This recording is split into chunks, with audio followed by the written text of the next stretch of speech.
সমুদ্রের গর্জনে যে স্বপ্নের বীজ বোনা হয়েছিল তা এখন ছুটে চলছে আকাশ ছোঁয়া শৃঙ্গের পথে। 1990 সালে অস্ট্রেলীয় পর্বতারোহী টিম ম্যাকার্টনি-স্নেপ C2 সামিট নাম দিয়ে যেভাবে সমুদ্রপৃষ্ঠ থেকে শুরু করে জয় করেছিলেন এভারেস্ট, সেই গল্প আজ যেন নতুন করে লেখা হচ্ছে বাংলাদেশের এক তরুণের পদচারণায়।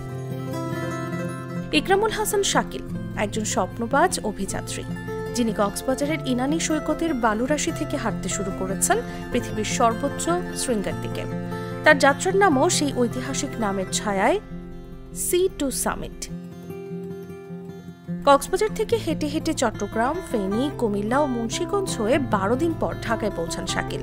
এভাবে 90 দিনে প্রায় 1300 কিলোমিটার পথ পাড়ি দিয়ে তার অভিযান সমাপ্ত করার পরিকল্পনা। নানা চড়াই, উঁচু নিচু ঢালু পথ পাড়ি দিয়ে শাকিল এখন অবস্থান করছেন নেপালের লুকলায়।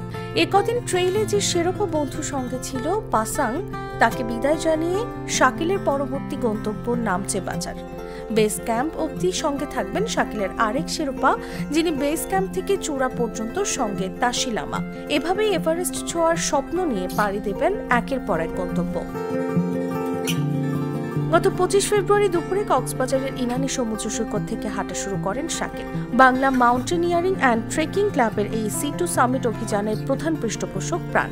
সহযোগী হিসেবে আছে জাতিসংঘ উন্নয়ন কর্মসূচি UNDP, মিস্টার নুডলস, মাকলু ই ট্রেডার্স নেপাল ও সিস্টেমা টুথব্রাশ এবং মিডিয়া পার্টনার জাগো নিউজ। তসলিমা তিথি, জাগো নিউজ।